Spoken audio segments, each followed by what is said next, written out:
Hi, my name is Nicolette. I am your sole host for today. This is the Wise Action Radio Show on Rainier Avenue Radio.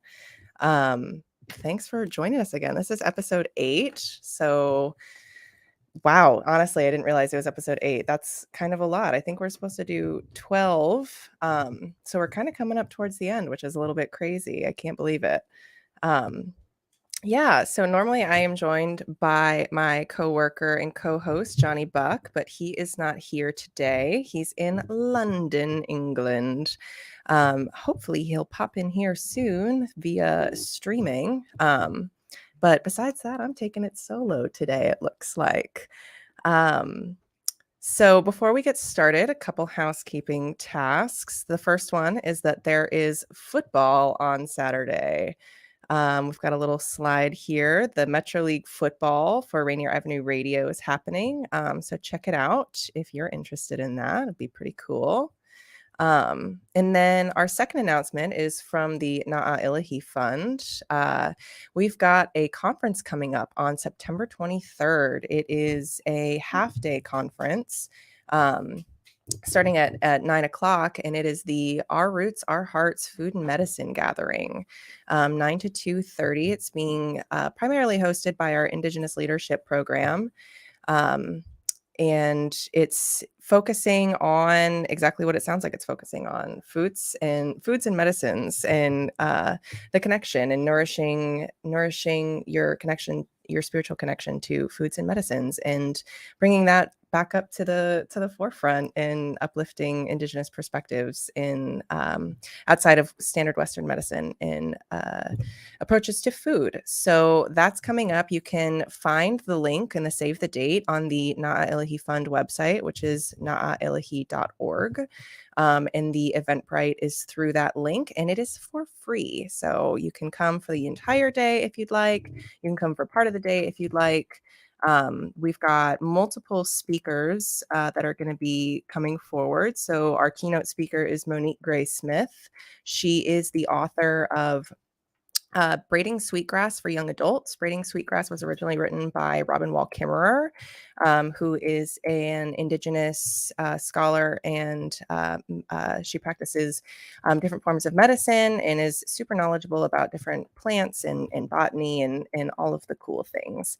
And so Monique Gray Smith has the youth version for it, which one of our cohorts has been utilizing for the last several months. Which is pretty cool that she's going to be able to come in and do a long talk with questions afterwards. And then we have a couple of other speakers. We have Dune, who's one of our plenary speakers. He is Athabascan, and he's part of the Native Kelp Alliance, and so he'll be showing up, which is pretty cool. And then we've got Raina Priest, who's going to be coming. She was the poet laureate for either the city of Seattle or Washington. I can't quite remember, but very talented poet. She's amazing. I saw her at the Vine Deloria Junior Symposium up at Lummi on Northwest Indian College campus, and was just amazing. Great poet. I'm super excited to see her. I think I'm looking forward to her the most. And then finally, we have a youth panel with some folks who are former grantees from the Illahee Fund, and then some other folks that we've got relationships with, and bringing in that youth perspective, which is pretty cool. So again, that's on September 23rd from 9 to 2:30 for free. You can find the link on illahee.org. Yeah, so tune in with us. It'll be a lot of fun. That being said, me and Johnny had an idea of what we were going to talk about today, but since I'm flying solo, I am flying solo and coming up with stuff as I go, which is great and exciting, and I hope you all love the sound of my voice for whoever is listening, because it's going to be me today talking, and yeah, very exciting. So I was just thinking, well, since we're talking about the Our Roots, Our Hearts Food Medicines Gathering, a big part of it is going to be about sharing knowledge. And one of the things that we talk about frequently at Illahee and throughout different circles within the Indigenous community is the importance of sharing knowledge and building relationships through that sharing of knowledge, especially passing the baton on from elders onto youth, which is why it's really cool for us to have this youth panel aspect. Because I feel like whenever I interact with young people, I always end up learning more than I thought that I would. Very insightful and very honest a lot of the times, and especially with the way that our sort of standard Western education system is set up now, it doesn't really allow young people to grow and explore different ways of thinking and talents because it's very streamlined into funneling you into something in particular, whether that's a trade or whether that's college. It's very predetermined in a lot of ways. And so having some sort of event where we can talk about different traditional foods and medicines and practices and share that knowledge amongst each other and build relationships that way, I think is really powerful. And I'm here with my friend from middle school and high school, and it's just got me thinking about just this standard Western education system and the way that kind of sets a lot of people up for failure, and how that is not in line with a lot of different indigenous ways of knowing and thinking and learning. Because there's so many different styles of learning and ways of sharing knowledge, and being in a classroom for 8 hours a day isn't very conducive for most people, which is not surprising. I think if anyone who's been to a Western style education system, you would probably agree. I'd like to think so, at least. It makes me feel a little bit better. Um, so yeah, that's what I'm thinking about right now, in the ways that the education system isn't very helpful for exchanging knowledge and building relationships, and especially when it comes to traditional knowledges and whatnot, and the impact and the power of having elders within your community, um, and bringing those voices to the forefront, and acknowledging and respecting um, different types of learning, and passing knowledge down from different family members through oral traditions, through long practiced practices, and allowing that to have a space and a respect to have it as like a viable form of knowledge. Whereas I feel like in Western education, your respect comes from the amount of papers that you publish, especially if you're in a university, or a high-end Ivy League, or a private school or something. Um, a lot of schools require professors to pump out several papers per year, and that makes them look good. Allows them to make money. It allows the authors to look good and have something publishable. But the reality of that is, especially with different graduate programs, you have your grad students doing most of the legwork, and then your first author or professor taking most of the credit, and then making the university look good, where the graduate students don't really make any money, or have a livable wage, or get as much credit as they're due. And I think that's all part of that system within Western education, and the way that again, it's very streamlined on how to make money, and how to have very perpetuate particular points of view. I'm just thinking about the way that if something doesn't have scientific backing, it's not reputable, or it's not accurate, or you can't take it and use it as a quote unquote fact. Because if other people aren't agreeing with you for these, um, you know, substantial ways, or proven ways rather, then it isn't accurate, and you really can't take that for serious. And that is pretty limiting when it comes to cultural practices, and the way that is interwoven with the natural world, which is uh, pretty prominent, especially going back to braiding sweetgrass from Robin Wall Kimmerer. Are they hold hands with each other, right? They bring each other into the fold, these cultural practices, and these, you know, for lack of a better term, conservation acts, or sustainability, which has been the terms sustainability and conservation have been co-opted so badly that it's become its own industry that is built to make money, and it's built to kind of have like this greenwashing structure to it. And I feel like as I'm talking through all of this and I'm talking out loud to all of my one listener in the room, and Daniel, so 2 listeners. Shout out Kelsey and Daniel, my fans. Thanks, guys. Charlie, if you're listening, shout out Charlie. Woo! Thank you. I'm loving the sound effects. I feel like we should have sound effects more frequently. Yeah, they're I love that this is the silly episode. It's just me and we're having a good time, you guys. We're going to talk about the detrimental effects of capitalism and Western education with sound effects. Literally, how does it get better than that? I don't think that it does. Wow. Exactly.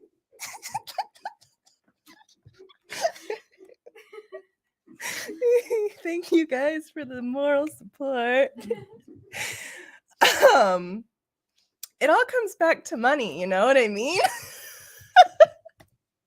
It all comes back to capitalism and the value of money on our society and how that outweighs anything else, like relationships or building community or organizing and making sure we're all happy and healthy and have a place to live and we're not out on the streets and we're all respected by each other. And I'm starting to get into my like hippie conspiracy talk now that I've been rambling for how long has it been? Almost 15 minutes. I'm kind of doing a really good job right now with killing time. It all comes back to capitalism. In this TED Talk, I will explain it to you, like I already have. 12 and a half minutes. I'm doing pretty good. Just a reminder, this is Rainier Avenue Radio. This is a Wise Action Radio show. I'm your host, Nicolette. Flying solo today with the help of my homies, Kelsey and Daniel, having a good time here in Columbia City. Anyway, let's get back into it. Capitalism and education. When you don't have relationships with the people that you're learning with or you're learning from, and you're moving from system to system, from classroom to classroom, and being borderline punished for not doing well or not understanding or not living up to an expectation that someone else has set for you, how are you supposed to learn adequately and efficiently and explore who you are as a person at a very formative time in your life, which is basically the entire time that you're in K through 12? It doesn't make sense to me. It never really has, but I feel like I've never recognized that because you're not allowed to recognize that. You're not really allowed to think deeply about it when you're oversaturated with it or whatever. You're basically fighting to get through this system in order to make something of yourself, because that's the number one thing, and I don't necessarily think that getting an education is like a bad thing or is, should be looked down on. I think education has become one of the biggest key pillars in helping people, especially within marginalized communities, help sort of allow them to have a route to get out of that. I don't think that that's untrue at all. I think the problem is the fact that they're in a position of marginalization in which they need to use this system to get out of. You know what I mean? Like using a system that's been put in place by our colonial government that has been here for who knows how long in order to get out of a situation that said colonial government has put you in. And you have to abide by those rules and you have to abide by those procedures. It doesn't really give you a whole lot of options to do anything else or to explore anything else in a real and viable and respectable way. Respectable, I use that term loosely because that's, again, respectable in the eyes of said colonial mainstream Western society. It doesn't really leave room for anything else for people to explore. It doesn't allow for different ways of knowing or conflict resolution or learning to thrive in the way that having a different approach would. And I don't really know what a different approach would look like. I don't think I'm the person to answer that question, but here I am continuing to talk about it because I'm following my word salad right now, my little train of thought that's chugging along. But yeah, I think about this a lot, especially just having gone through graduate school and gone through so many different phases of education and knowing and connecting with so many people who are still going through those things and the struggle and the stress that that puts on someone, but also the way that, oh, this passion that I have, I can't get a job unless I have a master's degree, or I don't really know what else I want to do, so I'm just going to be a student forever because I have no other options except my student stipend is, you know, diddly. It's not good at all. It's really actually quite bad. So how are you and again, but none of that though, like the reverse of that. You're not getting any cha-ching. You're doing all of this work and you're working very hard and putting a lot of thought and time and energy into these things and not being adequately, paid for it or even just supported in a lot of ways because the I feel like I have a friend of mine who's in a graduate program right now and when she started about a year after I did, and when I talked to her about it after she had gotten settled in, and one of the first things she said to me was like, this is not what I thought it was going to be. I'm not happy here. This isn't what I was expecting. This isn't what I was planning on. And I made a joke of that being like a rite of passage, especially for a graduate, like a higher education. And but the reality of that is that it's quite sad. You shouldn't put all your time and energy and money into these things that then let you down at every turn, and give you, maybe one cool opportunity for every five, overworked papers that you publish or something.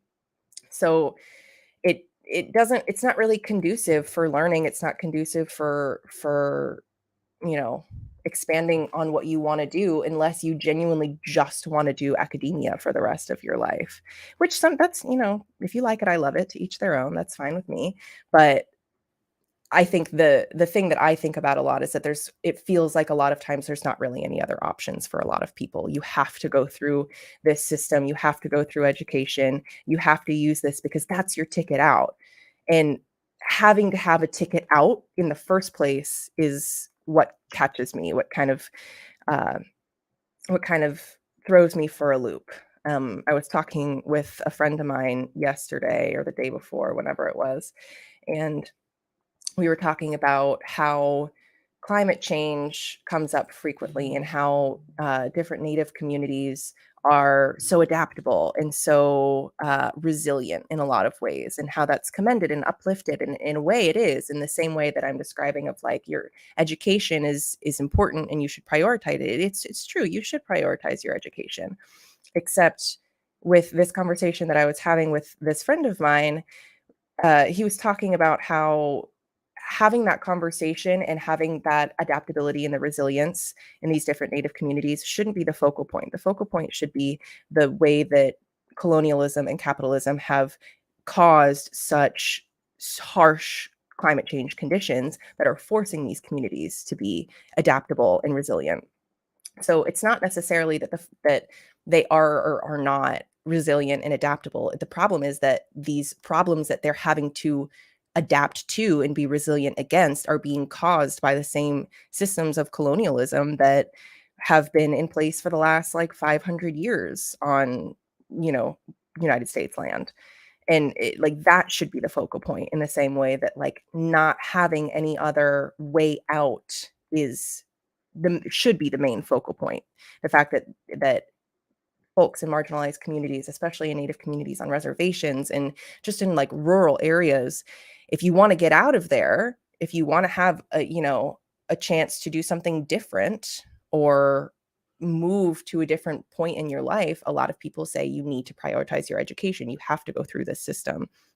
And that I feel like is part of a problem of colonization and keeping people within these sort of cookie cutter mindsets, and you're thinking a certain way because the system that we're all going through is structured in the same way, and it's structured in a way that keeps you from thinking more deeply and learning in different ways. And I mean, look at Florida right now. Florida's a absolute mess with their education system. I mean, it always has been. Like Florida's always had a notoriously bad education system. And I think me and my friend here got lucky with having really phenomenal teachers and people who were able to sort of guide us and help us and and show us different perspectives, but that is not the norm at all. Like that's not a normal thing. I remember having a teacher in high school who told us that her husband didn't know about the Holocaust until like college because he was in some sheltered rural town in Texas or something. It was buck wild, like the way that these systems that shape and mold young people to go into the world and function as humans and as adults can be so restrictive. And not only that, but there's the whole other element of not only restrictive, but also secretive and hides general history about the country, especially when it comes to the history between colonizers and settlers and indigenous peoples. And that's not something that is talked about very frequently and definitely not adequately anywhere. And I know I've talked about this in a previous episode of our education system in Central Florida, where I'm from, had, I don't know, maybe one chapter on the history with the Seminole people. I don't even know if there was hardly anything more than that. It was not a focal point. It was not something where you look to have, an understanding and a foundation of knowledge that is accurate and true and inclusive. There wasn't even a foundation of knowledge that was inaccurate and untrue. There just wasn't really anything at all. That was sort of something that you had to find on your own time. Or if you were lucky, you had a teacher who emphasized that. But now, looking where it's at today for Florida's public education system, teachers can get fired and possibly sued for crossing some invisible line that has been placed for them that focuses on like the way that they should be restrictive. And if you cross that line and you're going outside of that boundary, then you're punished for it. And then who's really reaping the consequences of that is the young people who are in these classes, who are not getting the education that they deserve and are not getting this full picture that they deserve. And it's just building this base of ignorant young people. And those ignorant young people are then going to grow up and become ignorant teenagers, and then ignorant young adults, and then ignorant adults who are then running the country and who are participating in the economy and doing all of these things. And so I've always found education to be such an important part of just general understanding and functioning, but especially when it comes to decolonization, and not just education and having a more inclusive history and just picture of education within the Western system, but education beyond that, education in a way that actually genuinely pulls people in and includes people who have different styles of learning, who are neurodivergent, who have different ways of, getting through conflict, or respecting the people who are knowledge holders, which don't always look the same for every community, especially not for Indigenous communities. And having that be a piece of value and something that's respected and uplifted is not a place that we're at right now, at least in the United States, in general Western society. It's just not, unfortunately. So I'm hitting my wall with my word salad right now. I feel like I kind of killed that with that little monologue that I just had. I think I hit some solid points for someone